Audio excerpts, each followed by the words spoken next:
ഞാനറിയാതൊരു തെറ്റ് ചെയ്തപ്പോ എന്റെ ശരീരം അതിന്റെ ശിക്ഷ ഏറ്റുവാങ്ങി നബിയേ.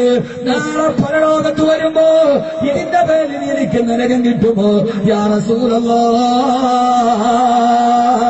എന്തൊരു ചോദ്യമാ ചെറുപ്പക്കാരാ, എന്തൊരു ചോദ്യമാ ചെറുപ്പക്കാരി. ഞാൻ ഈ ദുനിയാവിൽ ചെയ്തത് ഇവിടെ വെച്ച് ഞാൻ ഏറ്റുവാങ്ങി, ഇനി പരലോകത്ത് വരുമ്പോ എനിക്ക് അതിന്റെ ശിക്ഷ കിട്ടുമോ നബിയേ എന്ന ചോദ്യം വരുമ്പോ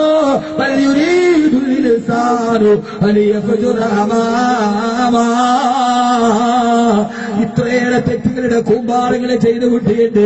നാളെ പരലോകത്തേക്ക് പോകുന്നതിന് മുമ്പ് ഇതിനൊന്ന് തൗബ ചെയ്തിട്ട് പിരിയാൻ എന്നുള്ള ചിന്ത വരുന്നതിനപ്പുറം നാളെ പരലോകത്തേക്കുള്ള പാപങ്ങൾ വീണ്ടും വാരിക്കൂട്ടുമ്പോ നമുക്കങ്ങനെ ഒരു ചിന്തയില്ല. പാപങ്ങൾ പുതുക്കപ്പെടണമെന്ന ചിന്തയില്ല, പരലോകത്ത് പോകണമെന്ന ചിന്തയില്ല, അള്ളാന്റെ മുമ്പിൽ നിൽക്കണമെന്ന ബോധമില്ല, നരകം നമ്മളെ മാറി വിളിക്കുമെന്നറിയില്ല, തീരെ കിടന്ന് കഴിയുമെന്ന സ്വബോധമില്ല. നമ്മളിങ്ങനെ ഇപ്പോഴും ദുനിയാവിന് നമ്മുടെ ജോലിയാടാ. ഒരു തെറ്റ് ചെയ്തിട്ട് തൗബ ചെയ്യണമെന്ന് ചിന്തിക്കുന്നത് ഇവിടെ. ഇപ്പോഴും നമ്മുടെ ജോലി എന്താ ചെറുപ്പക്കാരാ? ചൊക്രിയിലെ പെണ്ണിനും മാഹിയിലെ പെണ്ണിനും മറുപടി കൊടുക്കാനല്ലാതെ പാതിരാ സമയത്ത് മുഴുവനും എന്റെ പ്രിയപ്പെട്ട ചെറുപ്പക്കാരാ എന്താ നിന്റെയൊക്കെ ജോലിയാടാ? ഈ പാപത്തെ കുറിച്ചുള്ളൊരു ചിന്തയില്ല, പാപത്തെ കുറിച്ചിട്ടുള്ളൊരു ചിന്തയില്ല. അവ ചോദിക്കുകയാണ്, തെമ്മാടി എടാ തെമ്മാടി, എന്റേതിനൊക്കെ ആ ബോധമില്ല. ഇപ്പോഴും ഈ ചെറുപ്പക്കാരുടെ ജോലിയാണെന്നറിയോ? ചൊക്രിയിലെ പെണ്ണിനെയും മാഹിയിലെ പെണ്ണിനെയും പണ്ട് കാലത്ത് എവിടെയോ ഈ ആധുനിക ലോകത്തിന്റെ ഏറ്റവും വലിയ സോഷ്യൽ നെറ്റ്വർക്ക് മനുഷ്യനെ പിടിച്ചു നിർത്തിയപ്പോ ഞാൻ ആവർത്തിച്ചെന്റെ ചെറുപ്പക്കാരോട് പറയുകയാണ്, പണ്ട് കാലത്ത് പെണ്ണുങ്ങൾ അസ്രനിസ്കാരത്തിന് ശേഷം വീടിന്റെ മുമ്പിൽ നിന്നിട്ട് ഫിത്നയും ഫസാദും പറയുന്നുണ്ട്.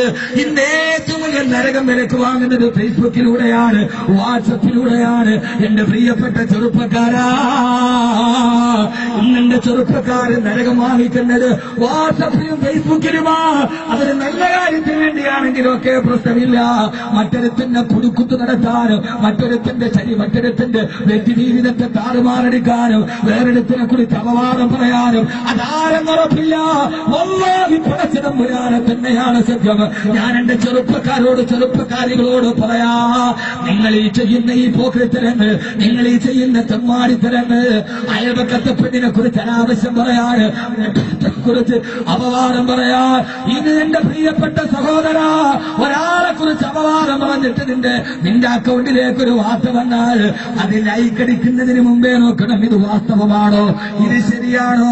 അതല്ലാതെ ലൈക്ക് ചെയ്യുന്നവൻ വല്ലാഹി പടച്ചറപ്പിനെ തന്നെയാണ് സത്യം.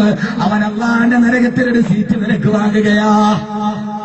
എന്താ നിങ്ങൾ വിചാരിച്ചത് ഫേസ്ബുക്ക് സുന്നത്താണെന്നോ? എന്താ നിങ്ങൾ കരുതിയത്?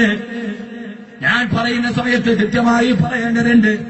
ഇതെന്നെ കുറിച്ചോ നൗഷാദ് വാക്കവിയെ കുറിച്ചോ പള്ളിയിലെ ഖത്തീബിനെ കുറിച്ച് അവമതിക്കുന്നവരെ കുറിച്ചല്ല.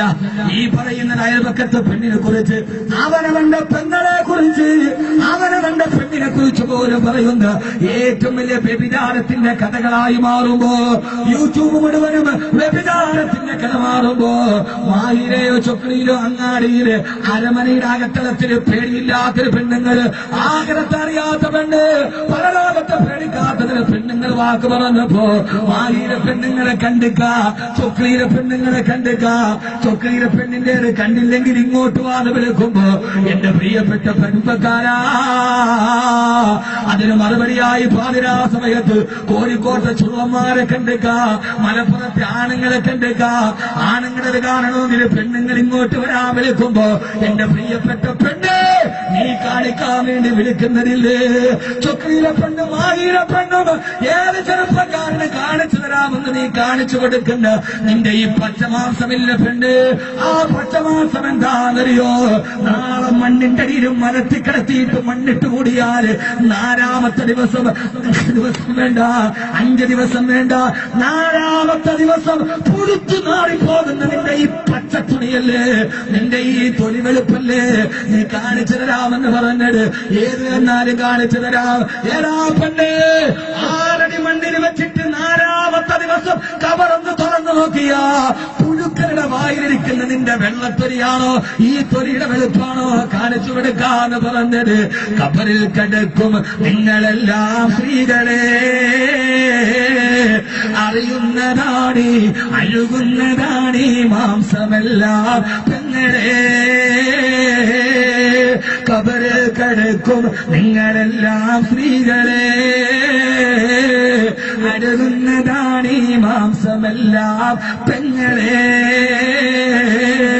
പൊന്നുമോള് കബറിലേക്ക് വച്ചാൽ അടുകി പുഴുക്കളുടെ വായിൽ പോകുന്ന ഈ പച്ചമാംസത്തിന്റെ കഥ പറഞ്ഞ് കാണിച്ചു കൊടുക്കാൻ പാടുപെടുക്കുമ്പോ അതിന് മറുപടി കൊടുക്കാൻ കുറെ ചെറുപ്പക്കാരും ഇറങ്ങി യൂട്യൂബിൽ മറുപടി കൊടുത്ത് പെണ്ണിന് മറുപടി കൊടുത്ത് അവളൊരു ഹറാമ് ചെയ്തപ്പോ ചൊക്ലിയിലെ പെണ്ണും മാഹിയിലെ പെണ്ണും ആവാസത്തിന്റെ ഒരു പാട്ട് പാടിയപ്പോ അതിനെ കിട്ടിയ ഒരു ഫലം അവരെ സിനിമയിൽ അഭിനയിക്കാൻ പോയി. അതിനേക്കാളും വലിയ ഹറാമിലേക്ക് അവരെ കൂട്ടിക്കൊണ്ടുപോകാൻ ആളുണ്ടായി. വേണ്ട ചെറുപ്പക്കാരാ, വേണ്ട പെങ്ങള്, പാതിരാത്രിയിൽ നിന്നിട്ട് നീ മറുപടി കൊടുക്കേണ്ടത് മാഹിയിലെയും ചൊക്ലിയിലെയും പെണ്ണിന്റെയും പാട്ടല്ല കേൾക്കേണ്ടത്. നീ കേട്ടേണ്ട പാട്ടിനാ പറഞ്ഞു തരാ. പാതിരാ സമയത്ത് എല്ലാവരും ഉറങ്ങിക്കിടക്കുമ്പോ രാത്രി നിന്റെ ബെഡ്റൂമിൽ കിടന്നിട്ട് നിന്റെ മൊബൈൽ എടുത്തിട്ട് നെറ്റ് കിട്ടുമെങ്കിലൊന്ന് ആ നെറ്റിലേക്ക് സെർച്ച് ചെയ്തിട്ട് അതിൽ നീ ഒരു പാട്ട് സെർച്ച് ചെയ്തെടുക്കണം. പേടിയുണ്ടോ? ആണത്തുമുള്ള ആൺകുട്ടികളുണ്ടെങ്കിൽ പാതിരാത്രി നീ ആ പാട്ടെന്ന് കേട്ട് നോക്ക്. ഏതാ പാട്ടെന്നറിയോ? കബറെന്ന് കേട്ടാൽ പരീക്ഷണം എത്തേണ്ടടാ,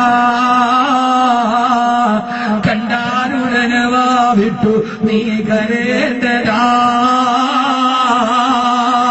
മെടക്ക് പകരം മാളമാ സുബ്ഹാനാ റബ്ബിയതിൽ കിടക്കേണ്ടതാണ് ഒമാനാ. ആണത്തോണ്ടാകുട്ടികളെ ഞാൻ വെല്ലുവിളിച്ചു ചോദിക്കുകയാ, ഈ ചുക്ലിക്കും മാഹിക്കും മറുപടി കൊടുക്കുന്നത് നിർത്തിയിട്ട് രാത്രിയിൽ കിടക്കപ്പായിരുന്നിട്ട് ഒരു രാത്രിയിൽ കേട്ടാൽ നിന്റെ ഹൃദയം തകർന്നു പോകുമടി പെങ്ങളെ. നെത്തയ്ക്ക് പകരം മണ്ണതിൽ വിരിച്ചിട്ടതാ